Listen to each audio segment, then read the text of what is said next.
Imagine this, a prominent political leader gunned down in broad daylight, a crowded scene, panic everywhere.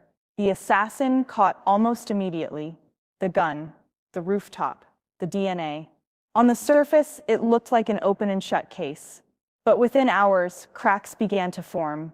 Questions piled up. And one question, louder than all the rest, refuses to go away. Did he really act alone? That's the storm swirling around the assassination of Charlie Kirk. This wasn't just a random act of violence. This was a targeted killing that has left investigators scrambling for answers and the public demanding the truth. And now the FBI has stepped forward with a chilling update. In their own words, this is an extensive and exhaustive investigation.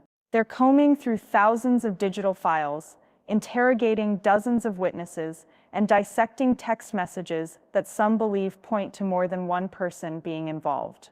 On TikTok, Twitter, and Reddit, the theories are exploding. Some say there's no way the shooter pulled this off without help. Others believe the FBI already knows more than they're admitting. So tonight, we're not just asking who pulled the trigger, we're asking who else might have had a hand in the assassination of Charlie Kirk. Before we dive deeper, I want to hear from you. Do you think the assassin acted alone, or do you believe someone else was pulling the strings?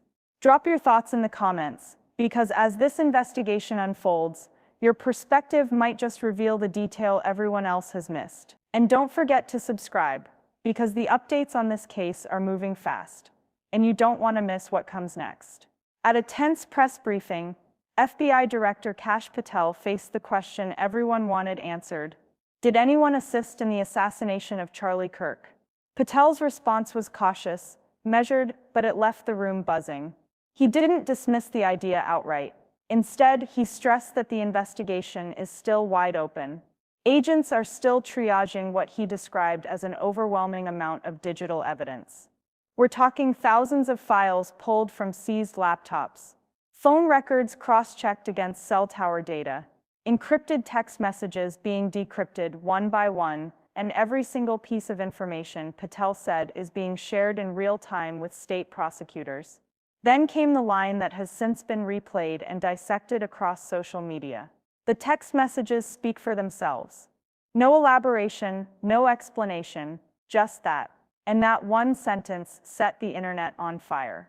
Because if the texts speak for themselves, then what exactly do they say? Are they pointing to an accomplice, a mastermind, or even a larger conspiracy that goes far beyond the man who pulled the trigger? As soon as FBI Director Patel's words hit the airwaves, the text messages speak for themselves. Social media exploded. On Twitter X, hashtags like #CharlieKirk assassination and #who else was involved shot to the top of the trending list.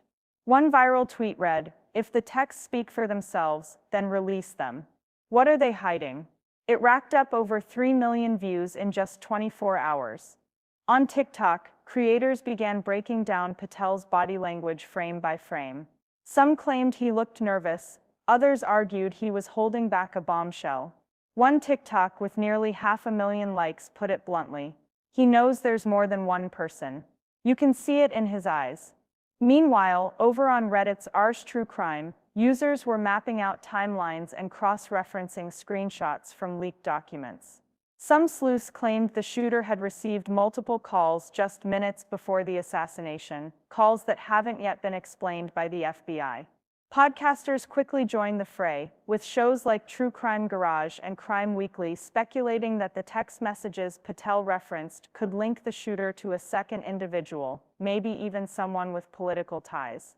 Verified or not, the verdict on social media is clear. People don't believe the shooter acted alone. The FBI may be cautious with their words, but the inconsistencies in this case are impossible to ignore. First, the timeline. According to official reports, the shooter was on foot near the plaza just minutes before the assassination. But leaked surveillance screenshots posted on Reddit appear to show him carrying a backpack much earlier in the day, long before the FBI says he arrived. So what was he doing for those missing hours? Second, the gun. Law enforcement insists the weapon was purchased legally and in his name.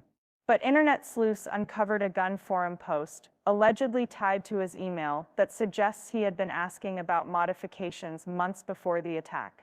If that's true, it means this wasn't spontaneous. It was planned. And then there's the cell phone data. Investigators confirm the shooter's phone pinged off multiple towers in the hours leading up to the assassination. But here's the twist. Screenshots circulating on Twitter claim those pings place him in two different locations at once, raising speculation that either someone else was carrying a second phone, or that he was working with an accomplice.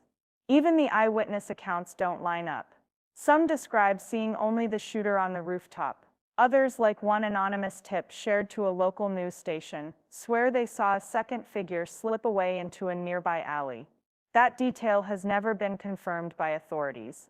To the FBI, these may just be loose ends in an ongoing investigation, but to the public they look like cracks in the official story, cracks that only fuel the theory that Charlie Kirk's assassin didn't act alone. Here's the chilling part. Since the moment of his arrest, the shooter has barely spoken. He's not answering key questions, and he hasn't given any clear motive. But why the silence? Some analysts believe it's fear. If he names names, he could be exposing a network far bigger and far more dangerous than himself. In that scenario, silence is survival. Others think it's loyalty. Could he be protecting someone close to him, a handler, a friend, even a family member? The text messages that the FBI already confirmed exist, they speak for themselves, suggest he wasn't acting in isolation. But without his voice filling in the gaps, we're left guessing. And then there's the darkest theory of all, a cover-up. What if he was promised something? Reduced charges, money for his family, or even protection on the inside. If that's the case, then his silence isn't weakness. It's strategy. Meanwhile, social media is already drawing comparisons to past assassinations where the triggerman was only part of the story. From Lee Harvey Oswald to John Hinckley Jr., history is full of examples where the lone gunman narrative didn't quite add up. So the question is no longer just who killed Charlie Kirk, but who might be keeping the killer quiet. As the days turn into weeks, one thing is becoming clear. The FBI isn't just chasing one man. They're chasing a network of evidence, text messages, devices, surveillance, DNA, that could point to a conspiracy bigger than anyone imagined. And the silence from the shooter only fuels speculation. On X, Reddit, and TikTok, theories are exploding. Some believe this was a carefully orchestrated hit, with the triggerman acting as nothing more than the fall guy. Others point to the strange timing of the texts and the missing footage that still hasn't been released to the public. And then there are those who ask the question no one in power wants to hear. If more people were involved, how high does this go? Meanwhile, the FBI continues to insist they're working around the clock. Every shred of data, every device, every witness statement is being processed. But their cautious wording, the text messages speak for themselves, suggests there's more here than meets the eye. And that leaves us with the most haunting reality of all. Until the full evidence is revealed in court, we don't know if the man in custody was a lone gunman, or just the tip of the iceberg. So now I turn it over to you. Do you believe Tyler Robinson acted alone? Or is this part of something far larger, something the FBI isn't ready to admit yet? Drop your theories in the comments, share this video so more eyes can examine the evidence. And subscribe, because the moment new details break, you'll hear them here first. Because in the assassination of Charlie Kirk, one truth remains undeniable: the story is far from over.